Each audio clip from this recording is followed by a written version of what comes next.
बिस्मिल्लाहिर्रहमानिर्रहीम अस्सलातु वस्सलामु अलैका या सय्यदी या रसूलल्लाह अस्सलातु वस्सलामु अलैका या सय्यदी या हबीबल्लाह व अला आलिका व अस्हाबिका या सय्यदी या मुहम्मदुर रसूलुल्लाह।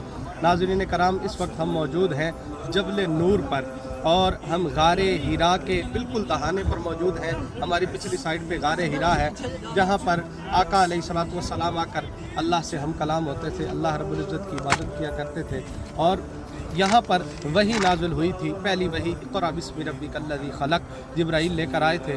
और आका अलैहिस्सलातु वस्सलाम ने जब ये वही सुनी तो हुज़ूर सैयदा खदीजतुल कुबरा रज़ी अल्लाह ताला अन्हा के पास गए परेशान हालम में। आपने सारा वाक़या सुन रखा है, मगर आपको बताना ये चाहते हैं कि इस वक्त हम तकरीबन 2700 फुट की बुलंदी पर खड़े हैं और ये गार यहाँ पर मौजूद है। यहाँ पे अगर हम आपको दिखा सकें तो इस हाइट के बाद पूरा मक्का शहर नज़र आता है और हरम शरीफ भी नज़र आता है। और देखने की बात यह है और सोचने की बात यह है कि अल्लाह करीम ने किस तरह से हमारे नबी अलैहिस्सलातु वस्सलाम को वो हिम्मत और शान अता फरमाई कि आका अलैहिस्सलातु वस्सलाम हम गुनाहगारों के लिए, हम स्याहकारों के लिए इस गार में आकर अल्लाह की बारगाह में गिड़गिड़ाते थे, हमारी बख्शिश की दुआ मांगते थे, हमारे लिए अल्लाह की बारगाह से बख्शिशें मांगा करते थे। और ये आज आम इंसान अगर चल के आए तो उसे बहुत सारी मुश्किल का सामना करना पड़ता है, बहुत सारे रास्ते हमवार कर दिए गए हैं, लेकिन उसके बावजूद मुश्किल है तो सोच कर